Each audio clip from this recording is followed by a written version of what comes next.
You're listening to another episode of Detective Diaries, brought to you by Private Detective Answers Investigation. This series explores often offbeat conversations and diverse topics with some of the real people involved in the investigation.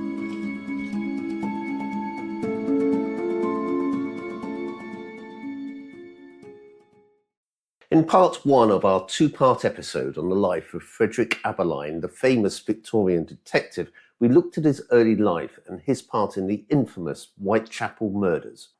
The name Frederick George Abberline has become synonymous with that of Jack the Ripper, and he has been portrayed as everything from an alcoholic, a drug addict, a womanizer, and a bully.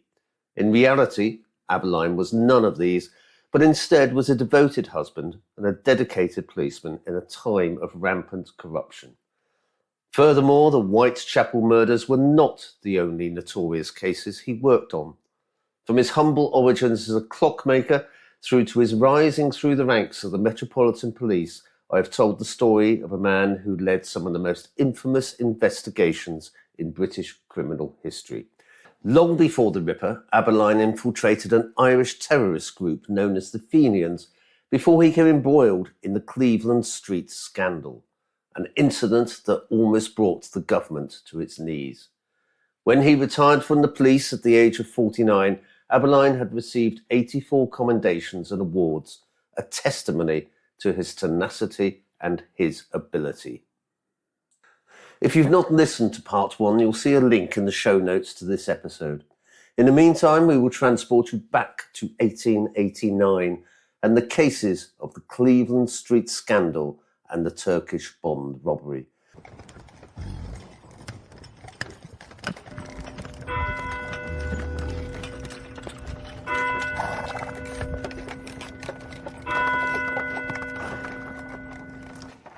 In July 1889, Police Constable Luke Hanks was investigating a theft from the London Central Telegraph Office. During the investigation, a 15-year-old telegraph boy named Charles Thomas Swinscoe was discovered to be in possession of 14 shillings, equivalent to several weeks of his wages. At the time, messenger boys were not permitted to carry any personal cash in the course of their duties, to prevent their own money being mixed with that of the customers. Suspecting the boy's involvement in the theft, Constable Hanks brought him in for questioning. After hesitating, Swinscoe admitted that he earned the money by working as a prostitute for a man named Charles Hammond, who operated a male brothel at 19 Cleveland Street. According to Swinscoe, he was introduced to Hammond by a General Post Office clerk, 18-year-old Henry Newlove. In addition, he named two 17-year-old telegraph boys who also worked for Hammond, George Almer Wright and Charles Ernest Thickbroom. Constable Hanks obtained corroborating statements from Wright and from Thickbroom and, armed with these, a confession from Newlove. Constable Hanks reported the matter to his superiors, and the case was given to Detective Inspector Frederick Abberline. Inspector Abberline went to the brothel on the 6th of July with a warrant to arrest Hammond and Newlove for violation of Section 11 of the Criminal Law Amendment Act 1885. The Act made all homosexual acts between men, as well as procurement or attempted procurement of such acts, punishable by up to 2 years' imprisonment, with or without hard labour. He found the house locked and Hammond gone, but Abberline was able to apprehend Newlove at his mother's house in Camden Town. In the time between his statement to Hanks and his arrest, Newlove had gone to Cleveland Street and warned Hammond, who had consequently escaped to his brother's house in Gravesend. And this is where the intrigue started.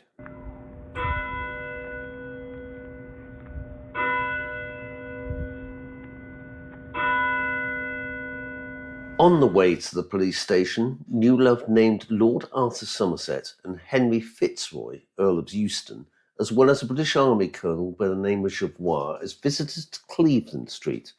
Somerset was the head of the Prince of Wales stables.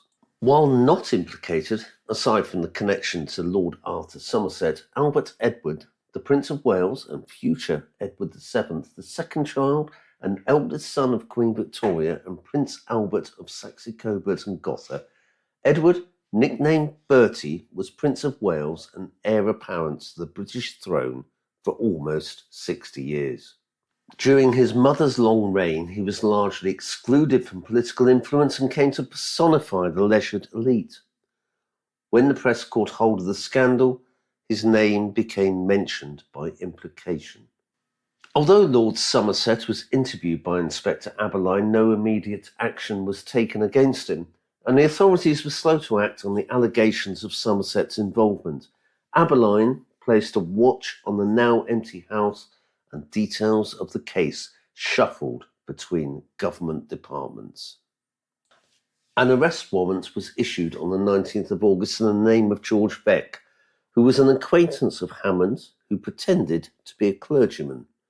Beck had actually worked at the telegraph office but had been sacked for improper conduct with the messenger boys. A 17-year-old youth found in Beck's London lodgings revealed to the police that Beck had gone to Portsmouth and was returning shortly by train. The police arrested Beck at London Waterloo railway station. In his pockets, they discovered letters from Algernon allies. Abberline sent Constable Hanks to interview allies at his parents' home in Sudbury in Suffolk. Allies admitted to receiving money from Somerset, having a sexual relationship with him, and working at Cleveland Street for Hammond. On the 22nd of August, police interviewed Somerset for a second time, after which Somerset left and fled to Bad Homburg, where the Prince of Wales was taking his summer holiday. Because the press initially barely covered the story, the affair would have faded quickly from public memory if it was not for journalist Edward Park. He was the editor of the obscure politically radical weekly called the North London Press. Park had got wind of the affair when one of his reporters had brought him the story of New Love's conviction. Park had begun to question why the prostitutes had been given such light sentences relative to their offence. The usual penalty for gross indecency was 2 years' imprisonment, and how Hammond had been able to evade arrest. His curiosity aroused, Park found out that the boys had named prominent aristocrats, and he subsequently ran a story on the 28th of September hinting at their involvement, but without detailing specific names. A fortnight later, on the 16th of November, Park published a follow-up story which specifically named Henry James Fitzroy, the Earl of Euston, in an indescribably loathsome scandal in Cleveland Street. Parks further alleged that Euston may have gone to Peru and they had been allowed to escape to cover up the involvement of a more highly placed person, that person not being named, but who was believed by many to be Prince Albert Victor, the son of the Prince of Wales. Newspaper coverage of the day reinforced negative attitudes about male homosexuality as an aristocratic vice, presenting the telegraph boys as corrupted and exploited by members of the upper class. That attitude reached its climax a few years later when Oscar Wilde was tried for gross indecency as a result of his affair with Lord Alfred Douglas. Some conjecture that Wilde may well have alluded to the Cleveland Street scandal in The Picture of Dorian Gray, which was first published in 1890. The news of the denouncement of these notable characters spread like wildfire up the police hierarchy. Soon, many members of the British government were involved. Both the Attorney General and the Director of Public Prosecutions believed that Lord Somerset should be tried and punished severely. But many cabinet members disagreed, so a prosecution was blocked for a long while. The issue ended up at the table of the Prime Minister, Lord Salisbury. After long deliberation among the cabinet, the demand for justice and a swift end to the investigation outdid the desire to avoid an aristocratic scandal, and the order to issue a warrant for Somerset was given. However, the time it took for the cabinet to decide on what action to take meant that Lord Somerset was able to slip off abroad by the time the warrant was issued for his arrest. Lord Arthur Somerset first fled to France and then travelled to Constantinople, Budapest, Vienna, and back to France, where he lived in comfortable exile in the south until his death in 1926. He had initially gone to Bad Homburg, but departed after being tipped off that arrest warrants were imminent. On the 12th of November, a warrant for Somerset's arrest was finally issued. By this time, Somerset was safely abroad, and the warrant caught little public attention. After an unsuccessful search for employment in Turkey and in Austria-Hungary, Somerset lived the rest of his life in self-imposed and comfortable exile in the south of France.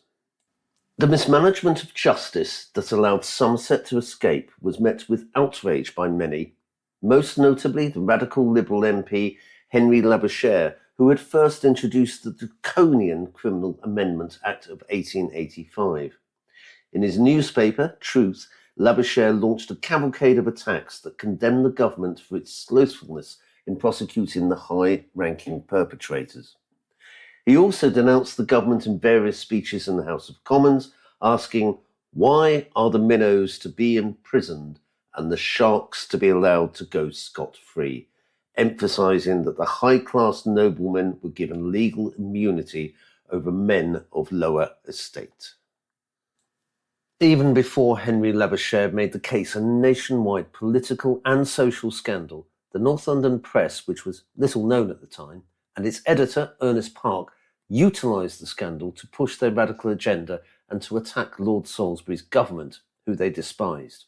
Park was, in fact, the first editor to discuss the story, having learnt about it from one of his reporters who wondered why the persons involved in the case all seemed to be getting off lightly, while other newspapers had hushed it down.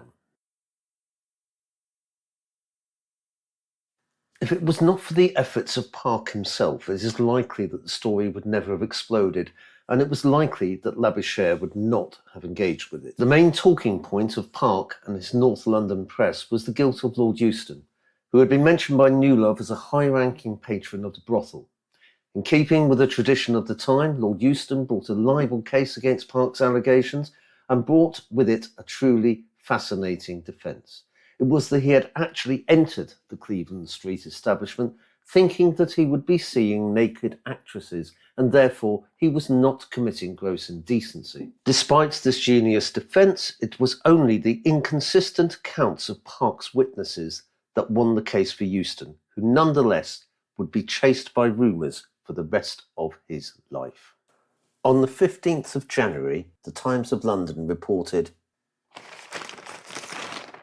"The libel action brought by Lord Euston against Mr. Park, editor of the North London Press, for having in an issue of his paper stated that Lord Euston was implicated in the Cleveland Street scandal and had fled the country, was commenced at the Old Bailey Police Court today, when Mr. Park surrendered himself and pleaded not guilty and justification.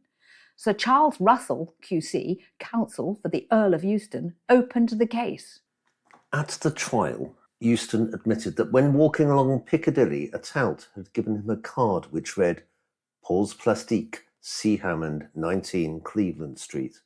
Euston testified that he went to the house believing Pause Plastique meant a display of female nudes. He paid a sovereign to get in, but upon entering, Euston said he was appalled to discover the improper nature of the place and immediately left.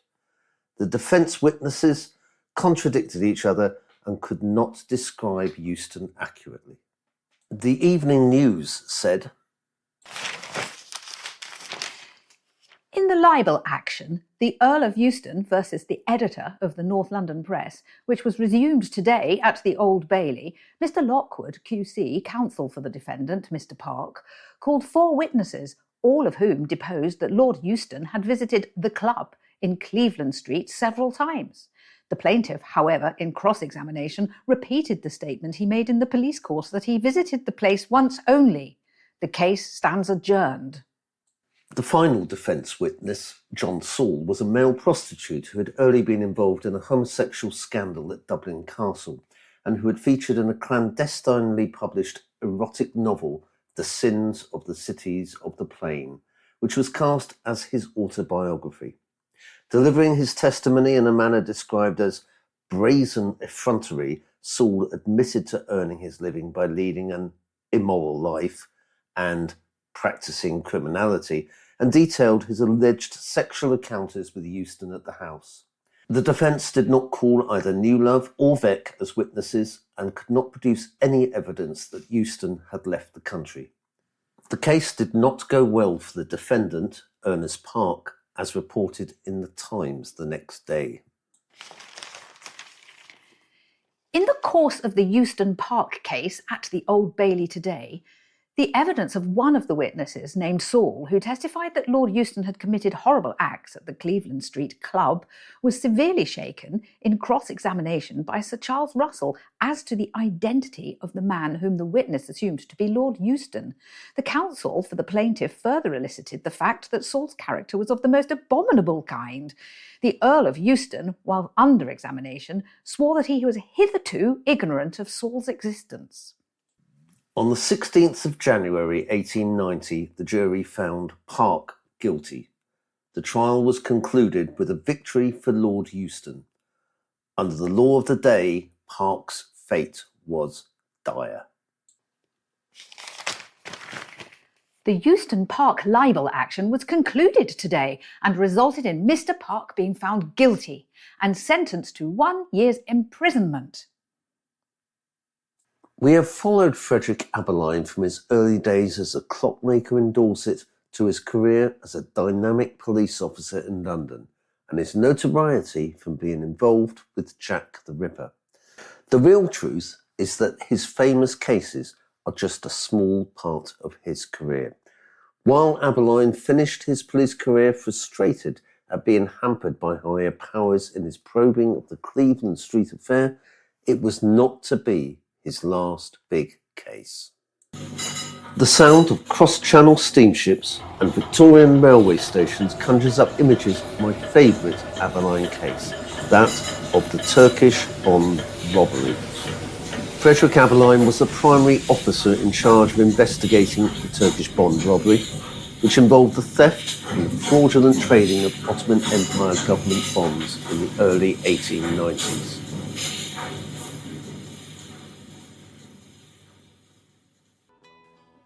The Ottoman Empire issued government bonds in the 19th century primarily to finance military modernisation and infrastructure projects, and to cover large and persistent budget deficits. The first foreign loan, which marked the beginning of this practice, was specifically taken out to meet the expenses of the Crimean War in 1854. The Ottoman government consistently spent more than it generated in revenue due to an inefficient tax collection system and lavish spending by the imperial court.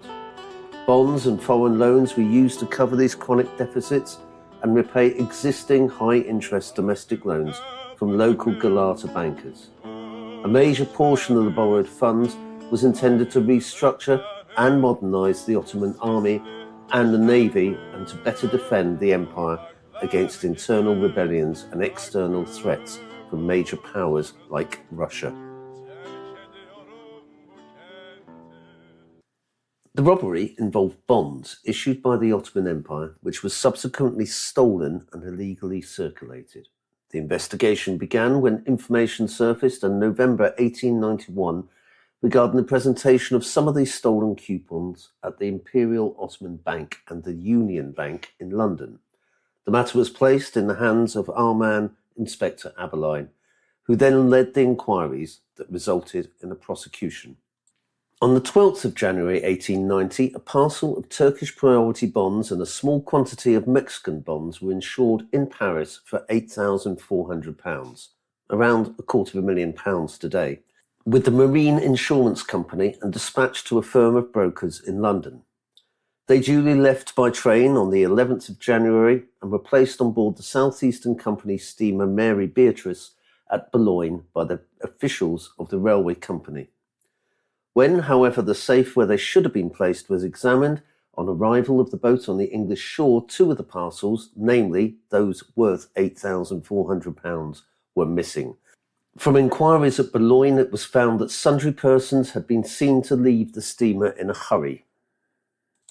Chief Inspector Abberline was sent over to Boulogne to see if he could recognise among the arriving passengers any persons unknown to him as reputed bond robbers. On the 8th of April, he caused to be arrested by the French police 4 men whom he saw leaving the Channel steamer Breeze. One of them, a man named Powell, who had been suspected for years as a bond robber, was found at the police office to be vigorously eating something.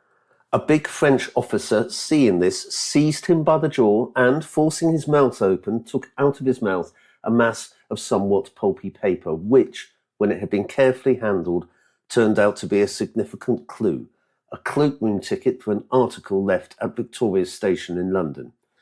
In Powell's hand, another ticket was found, which related to a valise left at Dover. This valise was found to contain sham bonds, which it was supposed it was intended to replace any genuine ones that might be stolen on the voyage.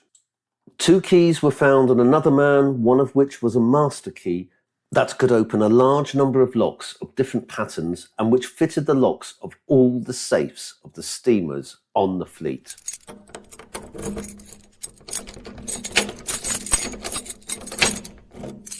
Another of the men was noticed to be searching for an insect under his armpit. On his arm being removed from his coat and his coat taken off, a crushed wax impression of one of the keys of the steamer Breeze was found. The 4th man was found to be in possession of impressions of 2 other keys. Efforts were made to bring about the extradition of these men for larceny on a British vessel, but unsuccessfully, the French police contenting themselves with examining them and, after detaining them for 5 months, turning them out of the country. The ticket of an article left at Victoria Station had in the meantime been found to refer to a hat box containing 62 of the coupons belonging to a part of the parcel of bonds stolen. The wily Inspector Abberline thought it advisable to make inquiries at London's Cannon Street station.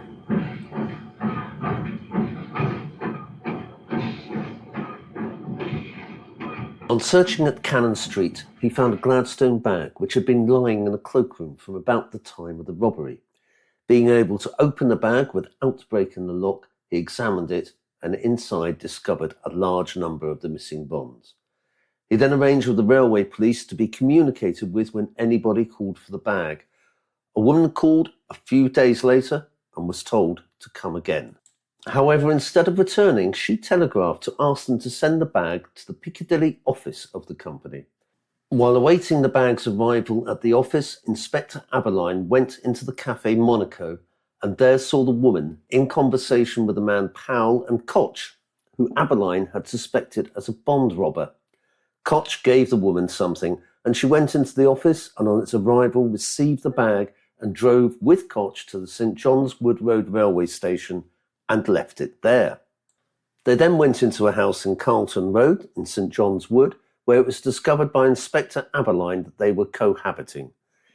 Inspector Abberline went in and interviewed them, and when the bag was sent for, they were surprised to find it empty. Abberline's colleague had removed the bonds safely.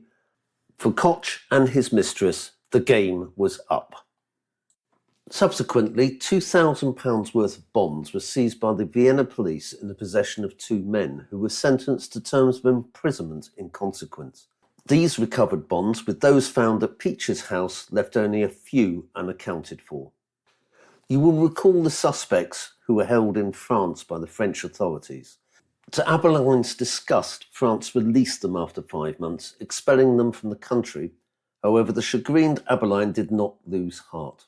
He charged a financial agent named Frederick Peach not with stealing bonds, but with obtaining a loan of £890, equivalent to around £150,000 today, on a parcel of bonds, well knowing them to be stolen property and that they had been stopped by the Ottoman government. Frederick Peach was a member of the Primrose Club. It was from there that he corresponded with a Mr. Sears, whom he knew from previous dealings and to whom he owed £160, stating that a friend of his, Mr. Archibald Melville, who was about to be married, wanted an advance of £1,000 upon the security of 20 £100 Turkish bonds. After negotiations with Peach, and also with a nominal borrower, Archibald Melville, the money was paid over to Peach, who handed to Mr. Sears the 20 bonds with attached coupons. These were placed at the bank. The notes paid to Peach included 7 of £100 each. Most of these were afterwards found to have been changed by Peach himself. The fact that the bonds were stolen was ultimately discovered through the presentation of one of the coupons for payment at the Ottoman Bank. Then information was given to the Marine Insurance Company, who had been the losers by the original robbery, and they called in the suave Abberline, who went very artfully to work. He found that Peach and the so-called Archibald Melville had occupied a house together at Eastbourne, that Melville was not at the time about to be married, as he was already a married man with a family, and occupied a house in Richmond, close by to Peach. One of the notes was traced to Brighton, where Abberline found it had been cashed by Archibald Melville. In Brighton, he was told by the bank that they knew Melville to be respectable, as he was introduced to them by the wealthy Mr. Koch. Koch, of course, was already known to Abberline in connection with another phase of the bond robbery. Peach was arrested, but Melville somehow was missed. At Peach's house in Richmond, £2,300 of the stolen bonds were found in a cavity under the floor beneath a bed, together with a quantity of correspondence with Melville, which threw light on this and other transactions. At his trial, Peach contended that he was simply the agent for Melville and had no knowledge that the bonds had been stolen. Mr. Justice Hannay remanded the prisoners, offering to accept bail in 2 sureties of £200 each. Of the 2 major cases that we talked about, the Cleveland Street scandal rocked England. There are some suggestions that Abberline may have voiced misgivings about the way the cover-up was handled, and this may have upset his superiors. Whatever the truth of the matter, the Cleveland Street scandal was the last significant case that Abberline investigated for the Met. Following his promotion to Chief Inspector the following year, he was reassigned to desk duties back at Scotland Yard and retired on a full pension in 1892 after 29 years' service. He was just 49 years old.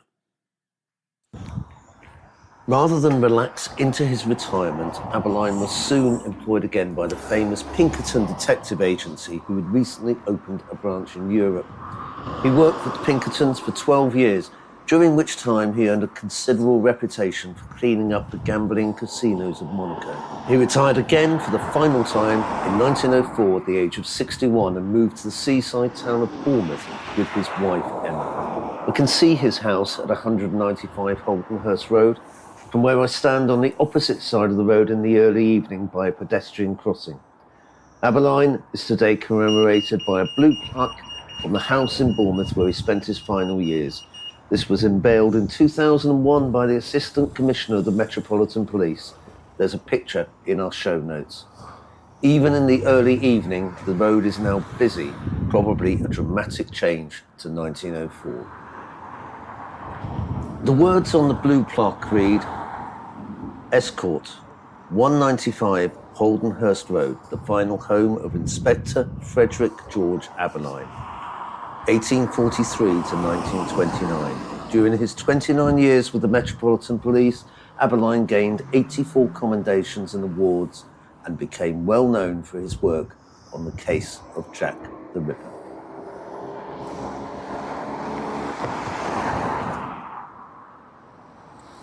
Frederick remained in Bournemouth, living with his wife Emma until he passed away in 1929, Emma following just 3 months later. The entrance to Wimborne Road Cemetery, where Frederick and Emma lie, is on a busy junction. You can hear the hum of traffic behind me.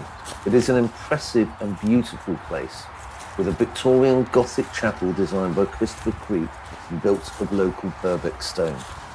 Not having a cemetery map, I found Frederick's grave from a photograph, identifying the location from the houses in the background. For anyone who isn't previously aware, the headstone is a surprise. For a grave that is 100 years old, it is surprisingly pristine, made of black marble, and there is another story behind this. In 2007, a group of police officers campaigned for a headstone to be erected. A local stonemason donated the headstone. We tried to contact Matt Williams, the stonemason who so generously gave of his time and skills, but were unable to do so. If you ever are listening, Mr. Williams, we would love to talk to you. On the back of the headstone lies the credit. Memorial supplied by Williams Monumental Company, Friends of the Metropolitan Police Museum, and Pinkerton's Detective Agency. As I look at the front of the headstone, I can read the epitaph to one of the most influential detectives of the 19th century. In memory of Frederick George Abberline, born 8th of January 1843, Blandford Forum, died 10th of December 1929, Bournemouth. Chief Inspector CID Scotland Yard and his wife, Emma Abberline, née Bearmont, 26 September 1844 to the 15th of March 1930.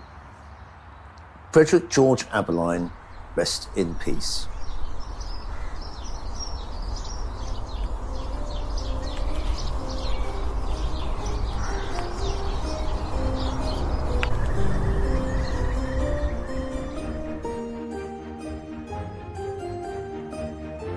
Part 1 of our feature on the detective Frederick Abberline is already available on Detective Diaries. You may also like to listen to our episode on the Italian detective Giuseppe Dossi. They called him the artist detective, a man who didn't just solve crimes, he performed them into the light. Step back into the shadows of 1920s Italy, a world of rising dictators, political theater, and one man with 17 different faces. To a poet, he was a limping Czech veteran.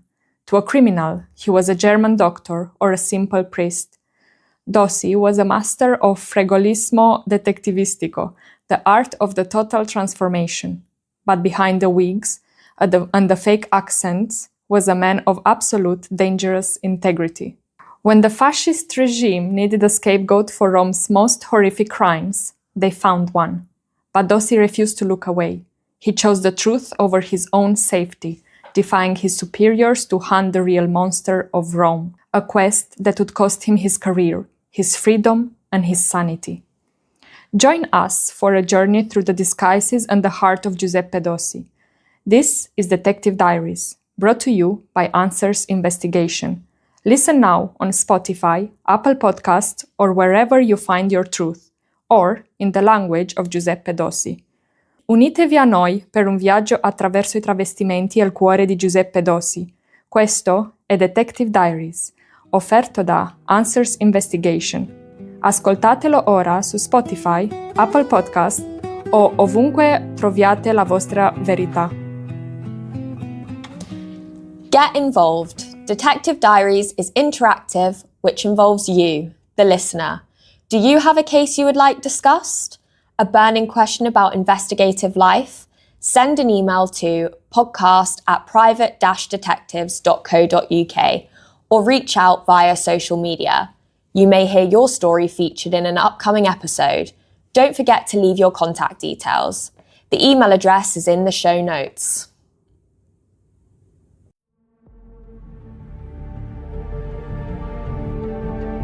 We hope you enjoyed today's podcast, brought to you by Answers Investigation and UK Fingerprint. If you've enjoyed our conversation and want to learn more about the fascinating world of investigations, be sure to check out Private Detectives Answers Investigation. Their experienced team offers a wide range of discreet and professional services, helping you find the answers you need with integrity and expertise. If you're interested in fingerprint analysis or require specialist fingerprint services, don't miss UK Fingerprint. As one of the leading fingerprint companies in the UK, they provide everything from identification to background checks, working with individuals, businesses, financial institutions, and gambling companies. To find out more, visit www.private-detectives.co.uk, that's a minus sign, and www.ukfingerprint.co.uk. These are your go-to resources for investigative solutions and fingerprint expertise. You can call their office on 020 7158 0332. Thanks once again for tuning in. Until next time, stay curious and keep seeking the truth.